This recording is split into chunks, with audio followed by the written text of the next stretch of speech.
Ohio. James Ernest for the Grueling Truth Radio Network, here with the Koloff Dynasty, Aleksadr and Neal. Thank you for joining us. How's it going? So glad to be here, James. Thank you. Excellent. Yeah, thank you so much, James. Hey, it's our pleasure. We're glad to have you on the show. We've heard such great things about your tag team that, quite frankly, we hear it's going to be the future of professional tag teaming. Yeah, it's we're pretty excited about what the future holds for us. We're pretty excited. The landscape of professional wrestling. A lot's changed. And being that the changes has been happening, a lot of people are, having their ups and downs with things because of COVID-19. But for us, we're looking past that. We're looking at, just what the future holds for the Koloff Dynasty, and the future's bright. That's awesome. But I want to start with the past. What sports did you two play growing up? We'll go in alphabetical order to make it easy. All right. Well, when I was really young, I played, some baseball, basketball, football. Later on, I got into boxing, wrestling, combat sambo. It's a rush, basically, it's like a Russian grappling, submission grappling. And that was my sports time up until moving into professional wrestling. Nice. Yeah, so I had pretty much wrestled my whole life. My father was a wrestling coach growing up. I mean, I played football, growing up from elementary school all the way up through high school. But wrestling was my ticket. And so wrestling since I was in the first grade, all the way up. Became a two-time South Carolina State Wrestling Champion and a national wrestling qualifier. And then I went to Anderson University. As a matter of fact, it's the same college that AJ Styles went to when he was wrestling. And ironically, he had left as I was coming in. Oh, wow. To Anderson. So, but I had, this year that I went in, they had just became NCAA Division II. And my first year there, I was a red shirt. And then the guy who was in the starting position, he ended up quitting in the middle of the year. He was a junior college All-American and quit in the middle of the season, just said, I've had enough and I'm moving back to New Jersey. And once that happened, they put me in the starting spot. My first match out there, I'm wrestling against the fourth-ranked guy in the nation, and I lose by 2 points. And my coach was like, all right, you're in there. And I ended up qualifying for the NCAAs that year. And so, yeah, my resume with that just goes. Yeah, I mean, that's a strong wrestling background, definitely. Yes. Got to help you with your current profession, of course. So, and I've never interviewed a tag team, so it'll be interesting because one answers and the other answers, because a lot of these questions are kind of I know the answers are gonna vary. What is your earliest memory of professional wrestling? I'll go in alphabetical order. I'll let Aleksadr take that one. My earliest memory was actually of Dusty Rhodes, Ric Flair, our Uncle Nikita, watching those guys here in Atlanta on TBS. They came on at 6:05, and I would guess I was around 7 years old the first time I'd seen it. And my brother and I would spend the weekends with our grandparents, and I remember my grandfather turning it on, and I was just hooked. You had the big jacked Russians. You had the guys like Dusty Rhodes that could talk. You had Ric Flair that was out there with all the girls and the jewelry, and it was just something I couldn't turn away from that moment on. Yeah, I agree. Growing up in Greenville, South Carolina, there was an arena down the street from where I live right now called the Greenville Memorial Auditorium. It's since been torn down, and then they built the new arena that we have. But the Greenville Memorial Auditorium was known as the Old Brown Box, but it was also in later years called the house that Flair built. And my earliest recollection, I was probably about 5-6 years old, and my dad took me to the Memorial Auditorium to watch my first wrestle match. And And sure enough, I mean, I'm watching the Barbarian against Sam Houston. I mean, before we went on the air, we had a Sam Houston story. But the Barbarian was against Sam Houston. I mean, I watched Jimmy Valiant against Tully Blanchard in a taped fist match. And Nikita Koloff against Magnum TA for the United States title. I mean, and it was a litany of stars. And the main event that night was Flair and Dusty for the world title. And that was just an early memory of mine, you know, going back to that day. And it was like it was burning my brain that, yes, this is, you know, what I want to do at that time in my life. And, you know, kids usually change their mind when they grow up. But at the same time, like I knew right then and there, that's what I wanted to do. And especially watching Uncle Nikita. And when I was a kid, he scared the living crap out of me.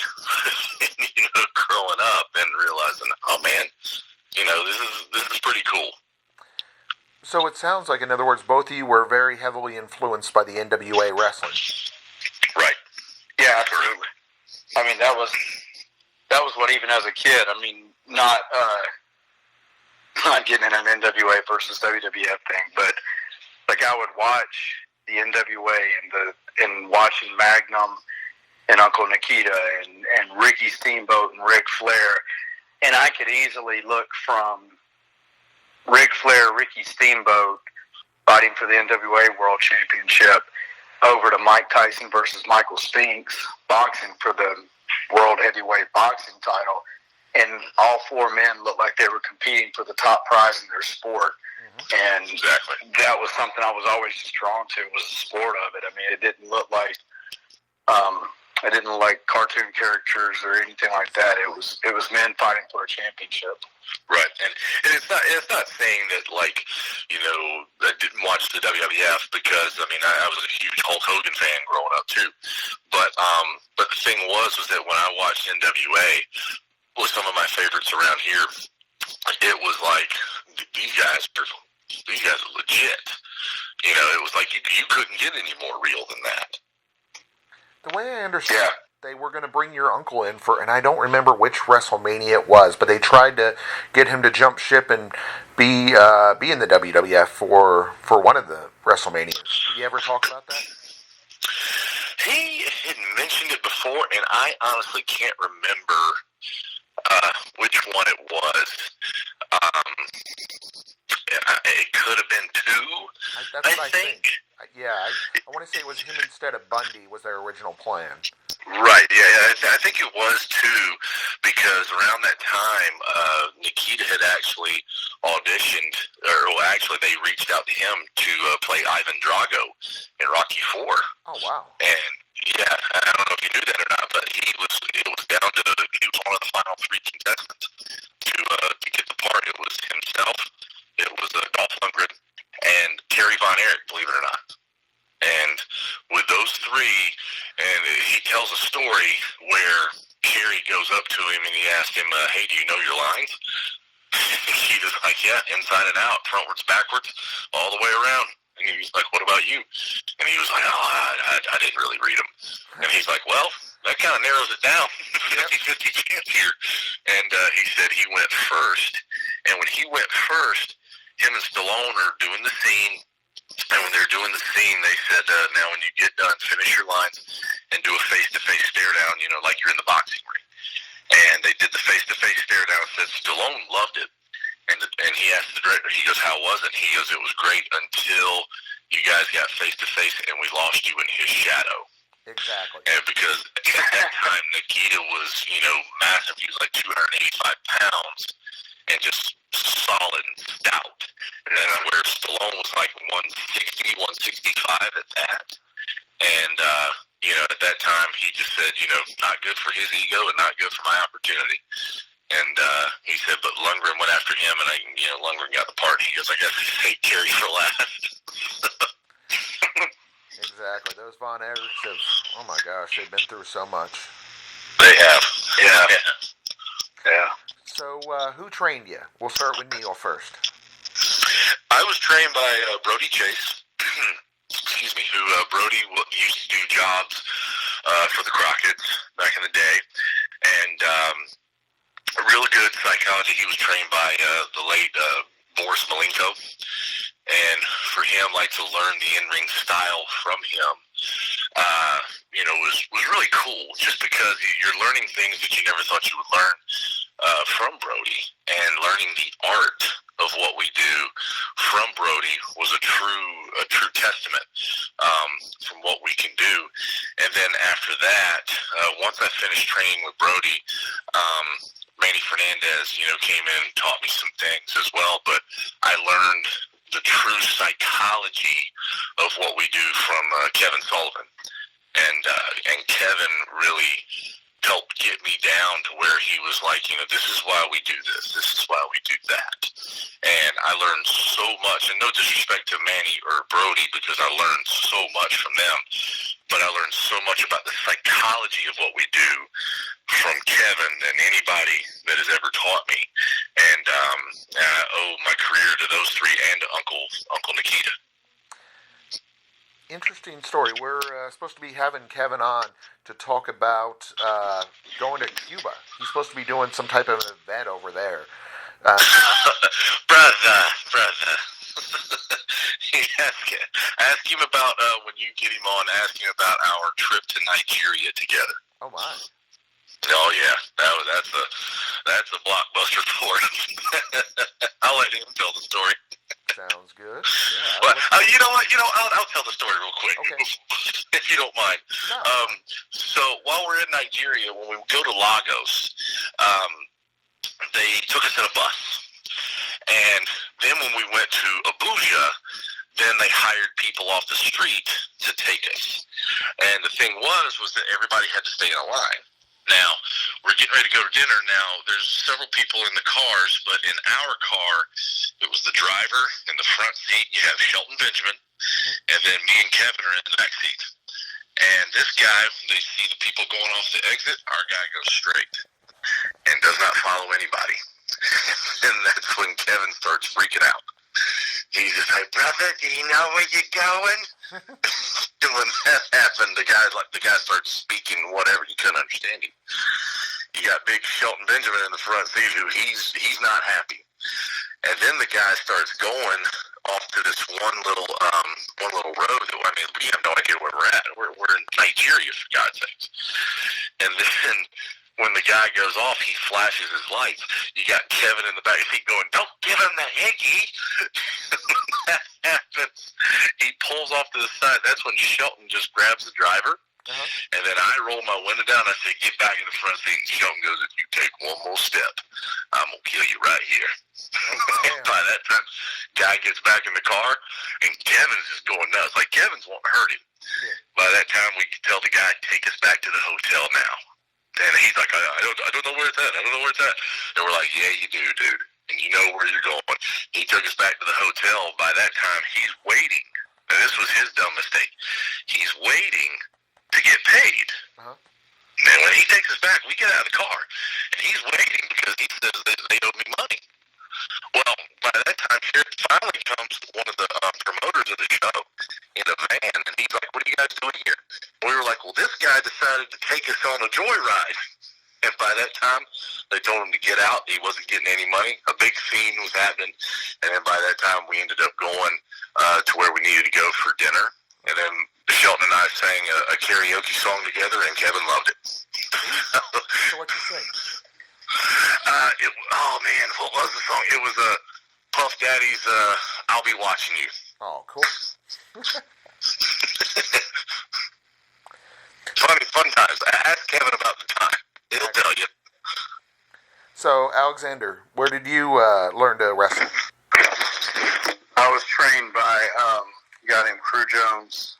That he was a super talented guy, awesome guy, and just always seemed to be snake bit with his luck every time he was right there at the cusp of turning the corner. He'd have an injury that seemed to hold him back and everything. But he's a guy that, we're still friends today. And then another big influence on me is Rob Conway. Like, similar to what Neal was just talking about, there was guys that taught me the athletics of it, and then there was guys that taught me the who, what, where, and why. And Rob and Doc Gallows have been those two guys for me, where they're just big influences, guys that have helped, I guess you'd say, polish me up from where crew left off. Yeah, the nice thing is you're going to be working with Gallows in the near future with LPW, correct? Yeah, that's true. Actually, I was going to say it's going to be one of the odd things is tomorrow night he won't have the machine gun there, but from what I understand, he's got another partner, and so Neal and I will be getting in the ring with Gallows tomorrow night. Oh, awesome! So, kind of a mystery partner thing, or just forgot? Yeah. It's okay. No worries. I'm not as familiar. I can pull it up as we're talking. I'm not as familiar with his name. I was going to say, we've been just started recently covering LPW, and we think very highly of them. And it's quite an impressive organization they got going on down there. You know, it's something that since, and I've got to take a hat off to Doc because, since they left WWE, those guys have really just been on fire. You know, things happen with Talking Shop Mania and everything they're doing in Impact and the Talking Shop podcast, and then turning the focus into Lariato Pro Wrestling. It's going to be, tomorrow night it'll be an Impact Plus taping. Neal and I are really excited about that because, aside from we'll be in the ring with one of the best tag team wrestlers in the world, it's going to be an exposure for hopefully a bigger platform for everybody to start seeing us. And that's definitely a goal that Neal and I have, is to be in the ring with some of the best teams in the world over the next year or so, and show that we're worthy of being on a bigger stage and facing the top teams in the world. Yeah, definitely. And another thing is just that with Lariato Pro, the exposure with it is growing immensely and tremendously. And with the Impact Plus taping that's happening, I mean, just like Aleksadr said, the opportunities there are endless, and just giving us another platform to where we can excel and take our brand and our team to the next level, to where we can prove that we are one of the best tag teams in the world. And, and speaking on Gallows, I mean, we were a part of Talking Shop Mania, and which was a huge plus for us, because it got us so much exposure. And even though, like, a lot of people looked at it as, hey, this is just fun. This was just a lot of fun. And it was fun to us, but at the same time, it was serious business to us, because when you get in the ring with us, it's serious business. Exactly. That Impact, I mean, it seems like they're doing the right things. It's really been quite impressive the last year or so, what they've the direction how they've started going by incorporating the other wrestling organizations and having the events where they cross promote them together. I've worked with Al Snow several times over the last couple of years where they've done an OVW event / Impact event, and it's just such a smart idea because you get to expose that talent that's out there that people might not know about. Agreed. Yeah. Agreed. Yeah. And all it is just exposure for the local talent that's right there, or for that local promotion, whether it's Ohio Valley Wrestling or whether it's for the one promotion that they're working with. All it is just exposure for that talent, and it gets them a chance to be looked at by one of the biggest companies out there. Yeah, I mean, it's great for the talent. It's great for Impact. It's great for whatever promotion they're working with. I mean, and that's the thing. I mean, really, I see it as a plus for Impact, because you never know where you're going to find that diamond, and it could be the guy that just has to be seen at the right place at the right time. And I think Impact has gotten, over the past year, it's gotten cool again, and especially the moves that they brought in here lately with bringing in the Good Brothers and Myers and Eric Young and all those guys. I mean, it's a group of really hungry people, and that's one of the things I'm looking for is getting in the ring with some guys like that. Where we're getting to show that. It's kind of like what Neal just said. It's an opportunity to get in there and show, what what we've got and what Uncle Nikita's been teaching us and coaching us up to. So tell us a little bit more about that, what he's been teaching, what he's been coaching you, and how it's more than just in the ring, how he's also helping you out of the ring. Well, with that, there's, I know I can speak for Aleksadr on this, where there's a lot of, show me how bad you want it. Show me how bad you want it. A lot of litmus tests, a lot of weekly meetings, weekly conference calls that we have to where, hey, what's going on? Like he's a true mentor, because whenever you see a mentor, like, and I don't mean to, speak ill of anyone that's wrestled in the past, but you hear of a lot of guys who have been in the same era with Uncle Ivan and Uncle Nikita, to where they're like, hey, pay me what you can, pay me when you can, and I'll train you. And it's one of those types of things to where when you get out there and you're trying to have that mentor to teach you these things, and to really, not nepotism, but really just, take care of somebody.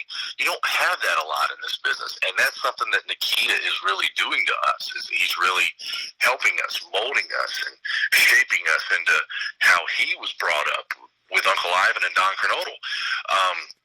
And just really helping us in a way to where you don't find many mentors that are like that. And when we have a match and we send it to Nikita, he critiques it. And when I mean critique, I mean like 2 pages long of like, you should have done this, you should have done this. And there's sometimes where it's brutal, and there's sometimes where it's very positive. But at the same time, it's helping us get better. It's helping us get better as a tag team to where we can excel to that next level. Yeah, he shows a lot of, not just our in-ring performance, but he's concerned with, his goal, he'll tell you flat out, his goal is to make us better men. And that he wants to see good things for us in every way. And just like Neal said, the critique it hurts your feelings sometimes. He'll hurt your pride. Yeah, he'll thicken your skin real quick. And, but it's all good stuff. It's like, you always now, we know whenever we're going to get it. It starts off with guys, and then from there on, we're in for it. But it's always good things. He's not been wrong about one single thing that he said. I think this should have been this. Knock this off. This is going to be this way. I need your focus here. And it's always, like Neal said, it's a nuts and bolts breakdown of what should have been done, what could be better, and what he expects to see further. And so long as we're hitting those marks, we've been increasing and doing better each time, and it's made us both better. So exactly. So it sounds like it's more the reasons behind it. There's a purpose to his critiques. It's to improve you. It sounds. Mm-hmm. Yes, absolutely. Because it's a big responsibility. He's like Neal said, he wanted to, with the litmus tests, there was things where it was he would match our effort. If once we showed, hey, we were really serious, this is a thing we wanted to do, then he stepped it up and he would put more pressure on. Because, Neal and I realized that every single time we're in a ring, we're in front of a crowd, that, we take that seriously. It's not, whenever it's called the Koloff Dynasty, it really is. It's a name that he's allowed us to carry that is very important to us. Ivan was a WWF World Champion. Nikita, World Tag Team Champion. Ivan and Nikita, World Tag Team Champions. The list goes on and on. So, it's a huge amount of responsibility, and before he allowed us, once he allowed us to carry that, that's very important to him as well. Yeah, and I'll even go one further on that. Just as Aleksadr said, is the litany of championships that they won. You got, like Aleksadr said, Ivan, who was a former WWF champion, who he beat Bruno in the Garden, and not many people can say that they ended up doing that, and he's one of them. And to be the third ever WWF champion is a true honor in itself, and our uncle is right there with him.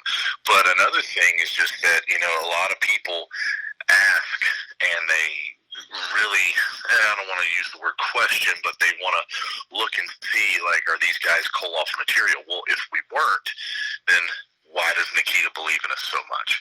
If he didn't believe in us to do this, then we wouldn't have this opportunity that we have right now.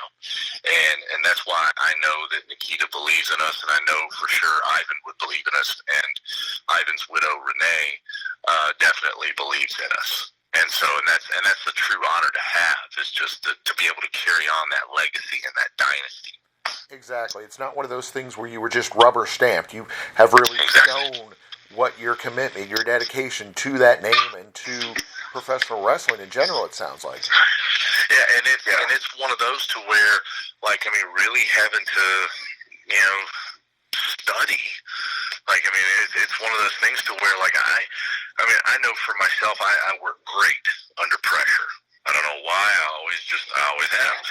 But just being able to sit back and watch old matches of Ivan and Nikita and watch just their movements and how they did things in the ring and why they did things in the ring, it's amazing material to be able to go back and just look at and really be able to study and adapt to what Aleksadr and I do ourselves in the ring.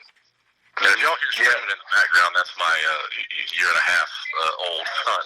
Oh, cool. He's going nuts. That's all good. He's already wrestling the dogs and wrestling me, and he's already sticking his tongue out just like Uncle Aleksadr and I, and Uncle Nikita. Nice. We've got the next generation up and coming between your son and my son. Yeah. I mean, it's even like the day where, I mean, not the day, the series of days, but I mean, I remember one day in particular where it was important to Uncle that we got the sickle correct. Yes. And it was over and over. I mean, my shoulder was killing me the next day because it wasn't soft toss because it's a heavy bag. You're just going to get your reps in. It was this way, this placement. You place it here. You wait at this moment to do it. Over and I mean hundreds of times doing it to where I mean it's an intensity that he expects, it's a form that he expects, and it's nothing less is going to be tolerated. And I believe I can speak for Aleksadr. Like, I'm sure you've seen like you know, promo pictures of Freddy Krueger whenever he's got the claw and then his right side is kind of hanging low because the claw is so heavy. That's how the both of us were after doing the sickle so much. Oh, damn. Yeah, it was rough. The next day was brutal. Yeah. I'm walking like Freddy Krueger, and it's scaring my fiance because she hates Freddy Krueger. So I decided to put a little hat on, like, try and chase her around the house. One of the reasons why I'm so excited about your team, the Koloff Dynasty, is because I feel it's going to help let people from the new generation learn about your uncle. And, you know, they're going to hear the name, they're going to see what you all do, and then they're going to go and they're going to YouTube or WWE Network or, you know, different places where they can find video of them and see what professional wrestling is supposed to look like. Agreed. Oh, yeah. Yeah, no doubt. I mean, and that goes back to what we talked about earlier. I mean, you know, the athleticism of professional wrestling sports entertainment today is unlike it's been in any other era. But the things that Uncle Ivan and Uncle Nikita did when they were in an era where they were still, in a lot of ways, the way how New Japan is presented today, where it was still the sport of professional wrestling, and you watch two guys go out there, and there was a winner and a loser, and wins and losses mattered, and they emotionally pulled you in so much.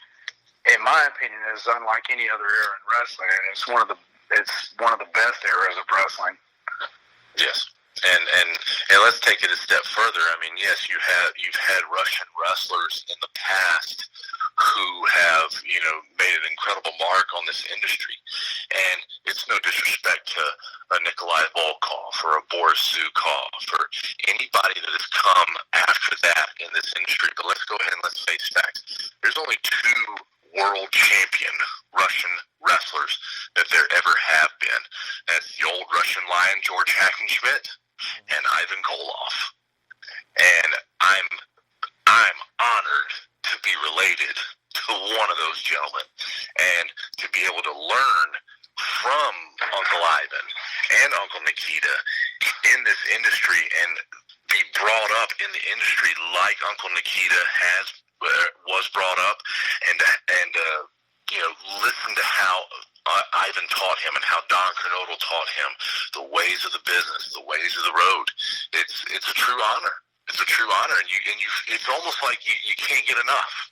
It's like your mind is a sponge whenever you're listening to it, and you just can't get enough. It's like, yeah, I gotta have more. I gotta have more. And it's just that much of a blessing. Exactly. I mean, Absolutely. It seems like the best learning opportunity there would be in professional wrestling to work with a great like him, to be able to learn and be able to emulate some of the things that he's done in the ring, and to get his feedback to do, and to improve over the years. Absolutely. And it's a true honor. I can't say that enough. It's a true honor. So, throwing this out there, does he know he's on a video game? Yes, he does. Yes, he does. Yeah, I was wondering if the Retromania was just something that his manager signed up for, or if he actually was into it. No, he knows, and they've tweeted us quite a bit. So if you want to throw his nephews in there, we're available.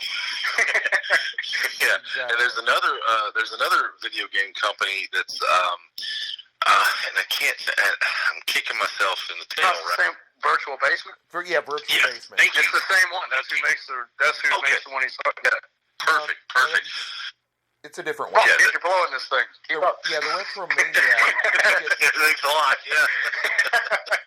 I had it on the tip of my tongue, and it was I'm like, oh man, but yeah, like, hey, that's why great teams tag in. I got the hot tag on that one. There you go. Now the Retromania, that is that's more like the arcade WrestleFest from back in the day. WWE. Right. Yes. Yeah, Virtual Basement is coming out with a new one. Looks like for the PlayStation 5 that the graphics look insane, and unfortunately, the late Shad Gaspar is going to be on it post-mortem because he was one of the main characters that they showed on the game. And we're like, oh, that looks so amazing. It looks just like it. Correct. Mm-hmm. Yeah, and it's a great opportunity for more wrestlers to be showcased on that game, and not only that, but I mean you got Caprice Coleman, who's on the game as well, and Caprice is one of the most underrated talents out there, and just a good dude. Yeah, very, very awesome guy, and I can't say enough good things about Caprice Coleman, but he's one of the characters on the game, and it's like I said, it's just a huge opportunity for talent who usually would not be out there to be seen. With Retromania, it's a lot to do with the Road Warriors. Would that be your dream match? Would be you all against them if, obviously it can't happen, but in theory, would that be, or who would be your dream match? Or would it be you facing your uncle? Yeah. That's a hit with you on that one. What you think, because there's right now I'm sorry to cut you off. There's so many great teams. I look at the possibilities that could still happen. Like you could still see the Koloff Dynasty and the Rock and Roll Express in a ring together. Right. You could still see what's today's Arn and Tully with FTR in a ring together. What's a team that Road Warrior Animal had been lending his knowledge to, that I'm hoping we kind of set it off in Texas back before the COVID-19 set off, but Jack Stain and Crimson. Yes. That's a modern day. So, there's a lot of options out there that I think people, and the Von Erichs. There's people that have been tweeting us about the Von Erichs. There's teams out there that I think right now, the dream matches that people would want to see, how would the Koloffs have done against these guys, or who would win here? Those matches can still happen. I'm getting excited talking about that. Yeah. I mean, then you get into other teams like the Good Brothers. That's a tag team that I would love to be in the ring with. Or the Young Bucks. I mean, they're the Rhodes family, Cody and Dustin. I mean, there's an endless list. And let's face it. Like, I mean, there's some of the tag teams that Aleksadr just mentioned. There's still rivalries there between the Koloffs and some of the gentlemen that Aleksadr mentioned, like FTR. You got Cash Wheeler and Dax Hardwood. They're both of them are extremely great competitors and great wrestlers, but they're now managed by Tully Blanchard. Exactly. And who's somebody that Uncle Nikita took the world television title from was Tully Blanchard. So there's a natural rivalry there. And you have the Good Brothers, as Aleksadr said. You also have, the War Kings. There's so many possibilities, but the one thing that is there is, the Rhodes family. Cody and Dustin. What's the similarity there? You have Uncle Nikita, who was tag team partners with the Superpowers with the American Dream, Dusty Rhodes, and the sky is the limit. And with that, like, one feud that you have never seen that you could possibly see is the Koloffs and the Von Erichs, just as Aleksadr said. So a lot of dream matches. We're here to take on the best tag teams in the world because we want to prove that we are the best tag team in the world, bar none. Exactly. And and that's one thing that we talked about, that that's one of the things that Uncle really impressed upon us whenever the COVID-19 thing started, was that just because the world shut down didn't mean that we had to. And so we took those opportunities where whenever everything else shut down, we really ramped up. The training was increased. The focus was increased to where when we're reaching a point right now where, the world's starting to open back up and things are starting to return to what's known as our normal, that Neal and I are in the condition, in the shape, and primed and ready to seize the opportunities and get in with anyone in the world and show that we deserve to be there, that we are one of the best teams in the world. And the best part, it seems that you're not stuck under a particular umbrella, that you can actually go out and you can have these dream matches, as opposed to in some organizations where you get stuck there and you can only fight that limited group of people. It sounds like you have the ability to choose to go out and fight whoever you would like, it sounds. Exactly. Yeah, absolutely. I mean, that's one of the things that we're excited about, is that's something that one of the things that, as a fan of wrestling, I'm really excited about is seeing the NWA Women's Champion Thunder Rosa against the AEW Champion, and I'm sure I'm going to name up, but both are really good female wrestlers. But what excites me about it is you get to see these super fights, and where you had a Conor McGregor and Floyd Mayweather. I mean, that to me, in my mind, is if you see a Koloff Dynasty and Von Erichs, or a Koloff Dynasty and an FTR, or the teams we're talking about. Like you said, we're not handcuffed by any particular umbrella, to where if there's a match that people really want to see, and we're in a world where promoters are listening right now. Whatever sells, that's what they want to see. So if people get behind it and they say, we want to see this, that's a really cool place where wrestling is right now, is those possibilities are there. The best teams in the world could get in the ring and have those matches.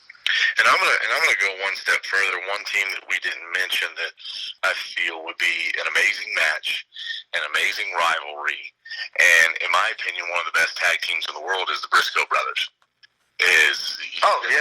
That would be an amazing match that we would have with them. Dude, and not only that, but an amazing rivalry. And it's just something that, and I think those guys don't get the credit that they rightfully deserve.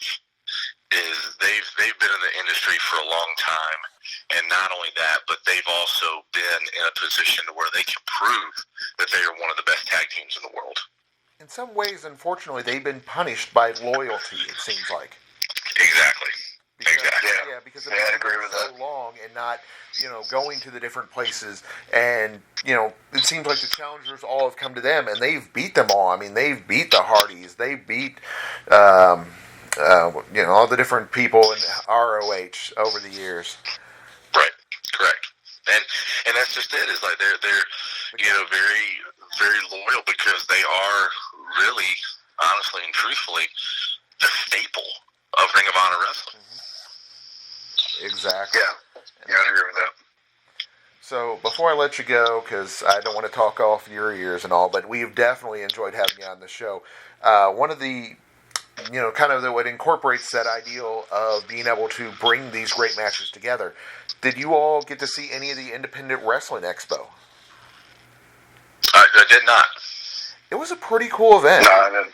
It was in Texas, and it had people from AEW, it had people from NWA, it had people from Impact, MLW. I mean, it had pretty much all the major organizations were represented by at least a couple people. I mean, it was quite impressive. So hopefully... Yeah, I did catch a little bit of that. Yeah, hopefully we can see you guys on a card like that at the next event, because I know they're always looking for talent. I mean, the problem was they had so much talent, it was ridiculous. They had, I don't know, like 60 to 80 performers over the 2 nights. I mean, it was a spectacle. Nice, and that's something that we're looking forward to, is to be a part of major cards like that, major cards to where we can showcase the Koloff Dynasty and make Uncle Ivan and Uncle Nikita proud. Excellent. So before we let you go, where on social media, where on the web, where can they learn more about the Koloff Dynasty? I'm at Aleksadr. It's Aleksadr with a K and an S, not an X. Aleksadr Koloff on Twitter. At Aleksadr Koloff on Instagram. Aleksadr Koloff on Facebook. I think I've covered them all. So on Facebook, I'm facebook.com/JeffLewisNeal, but that's getting ready to change over to Neal Koloff. On Twitter, I'm at JeffLewisNeal, and on Instagram, I'm at Neal Koloff. That is awesome. Thank you, gentlemen. We've enjoyed having you on the show. Thank you for having us. It's been great.